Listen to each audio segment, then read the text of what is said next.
看这里面全都是树莓。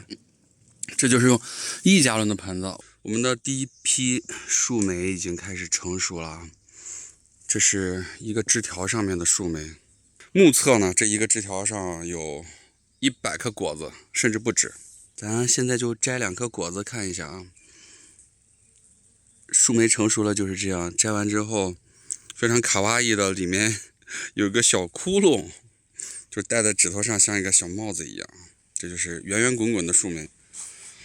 那这个树莓我们看这个枝条已经是老熟的枝条，那这就是去年的笋枝，去年结过一次果子的，今年它是在春末夏初开花结果。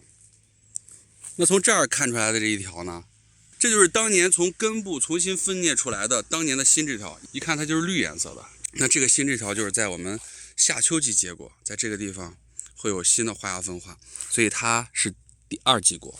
这样说就是树莓就变成了双季果啊。随着这个枝头上的树莓一个一个的成熟，这边的蜜蜂还在授粉，这就是新枝条上长出来的果子。那这个枝条上一样啊，每个枝条上大概有100多个果子是妥妥的。那这些果子是陆续的成熟啊，这个颜色是非常的哇塞啊。从去年到今年的种植我们来看啊，老枝条上的果子一般来说小一些，但是多一些。新枝条上的果子会更大一些，因为新枝条经过了当年的水肥，它出来枝条会更加的粗。去年的枝条都是超过了2公分，就像这样的，这是从老枝条上长出来的。这个棚子去年我们还是露天的，今年我们给它做成一个碧羽化的种植，这样会有效的避免在成熟期长期被雨水淋或者浸泡，树莓成熟无法采摘，导致果子腐烂的这样一个情况出现。新鲜的树莓是从树上刚刚摘下来的，这个是可以理解为10成熟的树莓，因为它已经熟透了。到目前为止，我们的理解，它就是酸甜的口感，籽粒感比草莓明显，但是它的香味是特别浓郁的，就是从嗅觉上闻起来的这个香味，到吃到嘴巴里面的这种满口爆香的这个香味，草莓在它面前还是略逊一筹的。另外一个，你看这个树莓现在跟我差不多高，那再过个10天半个月，它可能能长到2米多高。在家里面种植的话，我们可以给它矮化啊，种到1.5米以内，树莓一样会结很多的果子。那这个果子我们就在这儿吃完2颗一块炫吧。这儿就是盆栽了，这个盆栽是去年5、6月份扦插的，非常小的小苗，就是那种根叶苗。到现在，这些果子的已经熟透了好多了。我们这院子里面已经被村民，包括隔壁民宿的人搜刮了好多好多啊！这个都是已经成熟的树莓，你能看到没有管理就把它扎堆放在一块了啊，因为这个里面杂草丛生，这里面树莓都开始熟了。这里面的，看，这就是让我们在盆栽，我栽到多大盆子里呢？等会儿给大家看一下啊。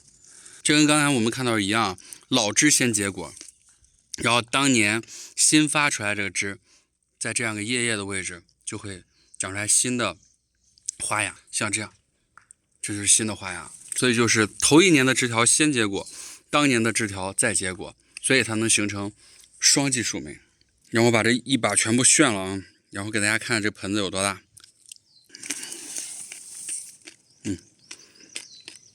这里面已经被野草快给包围了，1加仑的盆，哇，你看这里面啊，看这一颗，在里面有很多啊。我把这盆拿出来，咱大概演示一下。这是头一年的枝条，这是在盆子里面根部又长出来新的孽芽，在顶端又有了新的花枝。看这里面全都是树莓，看到没？我们栽的高度啊，也就是50公分吧。那如果你在家里面种，你可以用大一点的盆子。你看，像这个，我们用的是直径大概27公分，高度大概30公分的这样的盆子。看我种了这3盆，这3盆我之前拍过视频啊，这还是老枝上面先结果，这都是在老枝条上的果子。那么新枝条在这些位置能看到分化出来的花芽。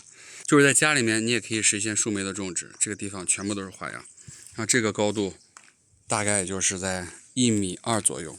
到明年它会能爆盆，从盆子里面会能长出来非常多的孽芽。爆盆了之后，一个枝条上给你结个几十个果子，你就可以算一算这一盆你能吃到多少树莓。